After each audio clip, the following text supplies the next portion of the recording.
With heated primaries and a critical midterm election taking center stage in 2026, Texas voters remain concerned about high prices and specifically the high cost of health care. That's all according to a new polling released today from the University of Texas and the Texas Politics Project. All right, so get this. It shows 67% of voters reported being very concerned about the cost of health care, topping the list of a dozen other economic concerns. Now, the release of this poll coincides with a vote on Capitol Hill to try and extend those recently expired health insurance subsidies created by the Affordable Care Act and, of course, impacting millions of Americans. Now, when asked about the most important problem facing the country today, inflation and higher prices, was actually beat out by just one issue. That was political corruption and leadership. And so that's where we want to start today with Joshua Blank, the research director of the Texas Politics Project. Thanks so much for joining us today. Thanks for having me. I'm sure the day after or the day that one of these comes out, you're exhausted. There's a lot in this poll. That's true. So thanks for joining us to help us, parse through some of it. Sure. That overarching question about the most important problem that the country is facing, we actually saw similar results when asked about the same for the state of Texas, with the answer being political corruption. What does that indicate to you about how voters are feeling, and what impact might that have on some critical March primaries that are just around the corner? Well, the challenge really here, and especially in a state like Texas, where Republicans maintain control over all levers of government, and currently right now over all levers of the federal government, what you're seeing is that Democrats are really driving those results. Democrats are focused on leadership, whether at the state level or, of course, Donald Trump at the national level. But it's also the case that independents are focused on this issue, too. They're concerned about the direction of the country. They're concerned about the direction of the state. And while Republicans may be much happier with those aspects of where things are going, the other thing that's happened in the context of the first year of the Trump presidency is that Republican focus on immigration, the border, which generally is way out front, especially here in Texas, has really evaporated. And what that's done is created this vacuum where this real huge amount of attention among, again, especially Democrats and independents on the leadership is just taking center stage. And we want to talk a little bit more about those primaries. This poll asking voters how they feel about candidates in many of those races, including governor, U.S. Senate seat. So let's talk about why would you ask about favorability versus maybe asking people who they plan to vote for? Yeah, I mean, the main reason that we do this is because of the fact that for the most part, voters aren't tuned into this race yet, or any of these races actually. And when we ask voters consistently how much attention they're paying to the 2026 elections, to the upcoming primaries, we find very few voters are actually really paying attention to this. So when we ask sort of this, let's say a trial ballot question, we say, here's a list of 5 candidates to choose from, we know from experience that most of the voters who are going to be responding to that poll, one, are not going to participate in the primary. And number 2, 4 out of 5 of them probably don't even know who most of those candidates are.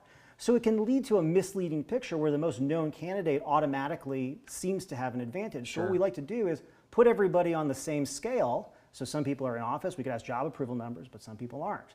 So by asking about whether you have favorable or unfavorable views of them, not only do we get to dig into sort of the relative strength that these candidates have overall, but also within key segments of the electorate that they're going to need to convince in order to be successful in the primary. That's interesting. Yeah. So the poll really asked some interesting questions about 2 topics that are now, just today and this week, dominating the headlines. One of those has to do with foreign relations, and the other had to do with a series of questions about how the United States is handling immigration enforcement. We know Texans were split about whether they feel, and I'll quote the question, if the country would be better off if we just stayed home and did not concern ourselves with problems in other parts of the world. And we'll note for our viewers that 45% of Texans agreed, 48% disagreed, so we're seeing a split there. We'll reiterate for people, this poll was conducted prior to news about the United States strike on Venezuela and bringing its president back here to the country to face charges. And is any surprise there with that? Is that something that, you listen to that and then given especially what's happened? Well, I mean, the thing that's interesting about this particular question in response to this item is that we've been seeing a real development over time in terms of attitudes towards just foreign involvement by the U.S. And what we generally see is that Democratic voters tend to be more open to foreign involvement. That doesn't necessarily mean military involvement, but more involvement in foreign affairs.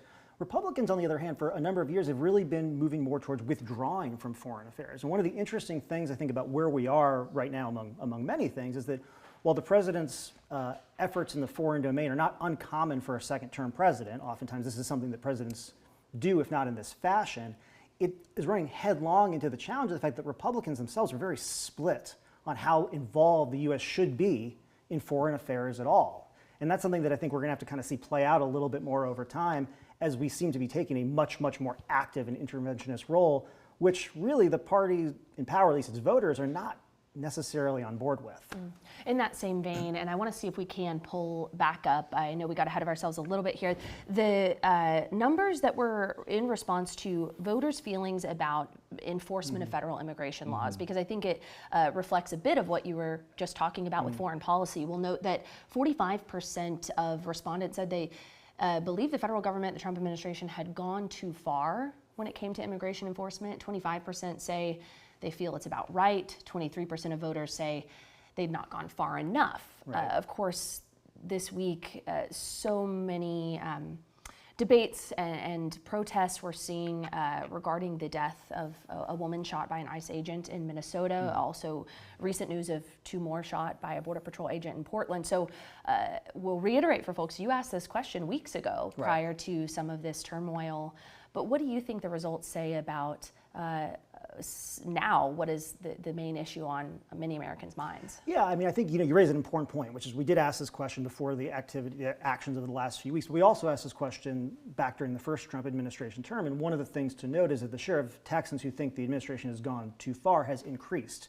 But what's also really important to understand here is about 4 in 5 Republicans, a little more than 80%, think the administration has either gone about far enough or not far enough.